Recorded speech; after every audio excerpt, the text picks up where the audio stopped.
This podcast contains strong language and discussions about relationships, sex, and love. It may not be suitable for younger listeners.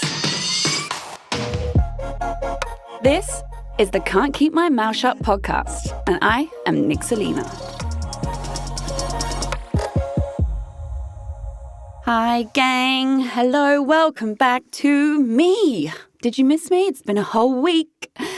Thanks for tuning in once again to this episode. I'd like to state now this episode is a little bit targeted, obviously, because it is called, Are You Newly Single This Christmas? Then listen to this. So yes, if you're not newly single or you're happily loved up in a relationship, I don't expect you to tune in. If you listen anyway, just because you love my voice, then thank you. Thank you so much. The reason I'm doing this episode, 1, it's nearly Christmas, duh. 2, I'm kind of like newly single, duh. And 3, Christmas is always a very difficult time for single people. It just always is. You know, they say like special occasions, birthdays, holidays. For some reason, it just has an impact on people who aren't in love, who perhaps feel lonely. You know, it kind of just almost brings it all to the surface and makes you feel even shitter about yourself. Like, oh, okay, yeah. And also with Christmas especially, you've got that impending New Year vibe, you know, where it's like, oh, there's another year older. I'm going into a new year. I haven't found love. It just brings it all to the surface. It aggravates all of that low insecurity, anxiousness that you might have bubbling under the surface. So, yeah. You're like, Nix, thanks. So, yeah, I am newly single this Christmas. What are you going to tell me? Why am I listening? You want to make me fucking have another drink? Make me feel even worse about myself? No, I'm going to stop you right there. So, my experience, in case y'all are tuning in and haven't actually listened to my other show, Sex in Singapore City, 5 seasons of gloriousness over on that, I was in fact engaged and the relationship has ended this year. Last Christmas, I was very, very loved up and happy and, planning weddings and all that jazz. And this year, very, very, very, very single. And it's hard. And the reason I'm sharing this is because I want to discuss the effects it has on you and also how to kind of overcome it. Because actually, this year, I'm dreading Christmas. And last year, I had full of beans, even the run-up and like buying all the gifts and wrapping. I was just so on top of it and so excited and planning all of this festive stuff when I'm back in the UK with my family. And this year, it's very deadpan for me because it's just bringing up negative emotions. That I will be alone, again on Christmas Day. I will see all these happy couples and my family who are all married and I'm there, still the single one. And, it will then also resurface memories of Christmas for me last year. And this is why the newly single bit is in the episode title, because it hurts more if you're newly single, because last year, clearly you weren't, right? You're newly single, so you would have had someone the year, or maybe even for the last God knows how many Christmases. This might be your first Christmas where you are now alone and single, and it hurts. And you will be thinking, oh, we did this last year, and we went to this Christmas market, or, even just the gifts, just the giving, the excitement of buying someone else. It's just, it's really difficult. How do I think we should overcome? And I'm in this with you, we should overcome this. Well, what I'm doing is I'm focusing purely on living in the present with my family and my friends. So I've made lots of plans. When I'm back at Christmas, I've made sure I'm going to see everyone that I love and care about and invest in them, like one of my girlfriends is pregnant and I'm so happy for her and, it's got no reflection on me. And I don't want that to trigger, oh, I'm not in a happy state. I'm not married. I just don't want to make this Christmas about me. And that's helped because actually it's not. It's about everyone else that I love. My niece, my nephew, I want to spend so much time with them and bring them joy and give them happy Christmas memories. And that's how I'm dealing with it. I'm taking a situation where usually I'm focused on myself and my experiences, and I'm making it purely about everyone else around me that I love. It's not easy. And of course, I will get triggered, especially as, like, for me personally, last Christmas, I actually took my fiancé back for the first time. It was like his first cold Christmas in the UK. And that was the first time he met my family. And it was like this, big deal. And this year, it's like the exact opposite. So I understand the pain that's going to come with it, but I think the best way to navigate this is to understand that it's just a holiday, number one. I know it's Christmas. It's not some life-changing event. If you have any family members that do the whole, when are you settling down? When are we going to meet your partner? When are you giving us kids? Because they love to do that, don't they? Oh, relatives. You don't see them much, and when you do, they come out with that shit. You're like, thanks for making me feel even worse about myself. But if they do, just, relish in it. They're interested and they're making conversation, and be present for them. Like, I would love to give you a niece or nephew. I would love to give you a grandchild. I can't wait. I'm hoping it'll be soon, and just change the dialogue.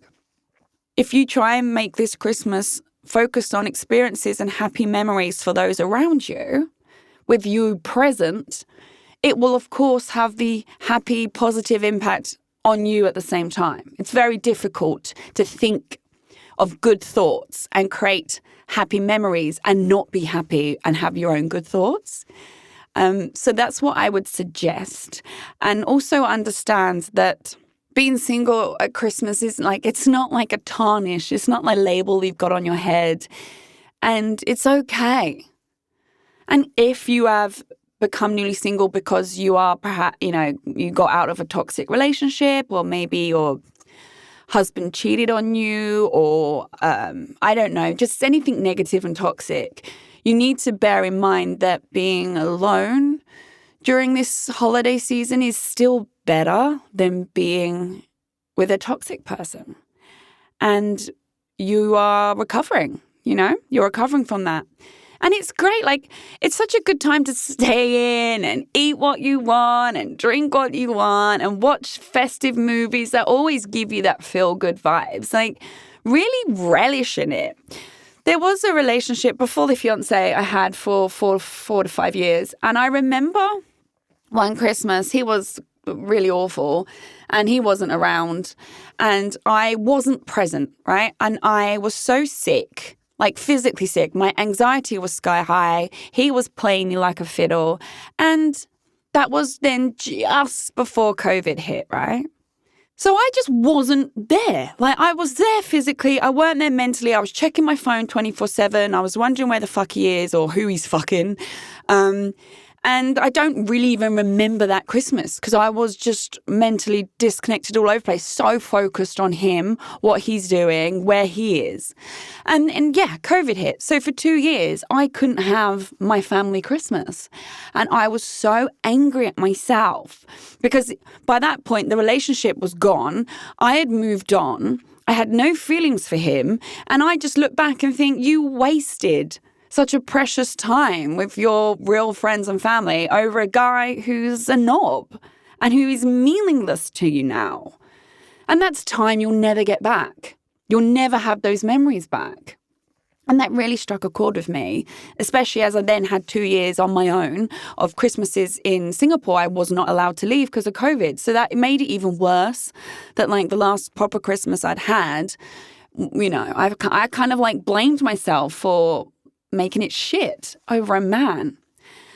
And so this Christmas, I'm going in with that same mentality. I refuse to let the fiancé's lack of presence or presence in my mind impact how present I am at Christmas. Opening presents. I had to get another present in.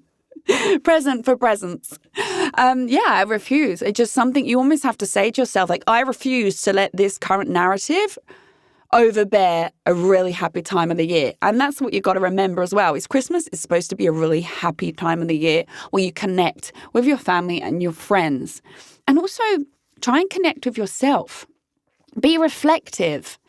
If you are single and it's getting you down, as an example, you're sitting there and you're, I don't know, watching people open gifts from like a happy couple snogging each other, whatever it is that's going on that's triggering you, try and think why. Like, why does that bother me? Why? Okay, because I want to be in love. Okay, so what am I doing then to be in love? And why am I perhaps attracting the wrong type of person? Or why am I not attracting any type of person? What vibe am I giving off? Really take some self-reflection so that when you move into the new year, it's going to be a year of like positivity.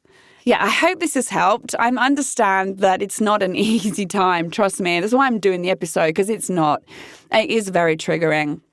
But I really want you to just stay focused and present on yourself and the moment you're in and the joy that everyone else is having around you. Try and soak that up and understand that whether you're single or not single or happily married or not dating anyone, it doesn't define who you are. And it certainly doesn't define whether you can enjoy yourself or not, or, immerse yourself in an experience like Christmas.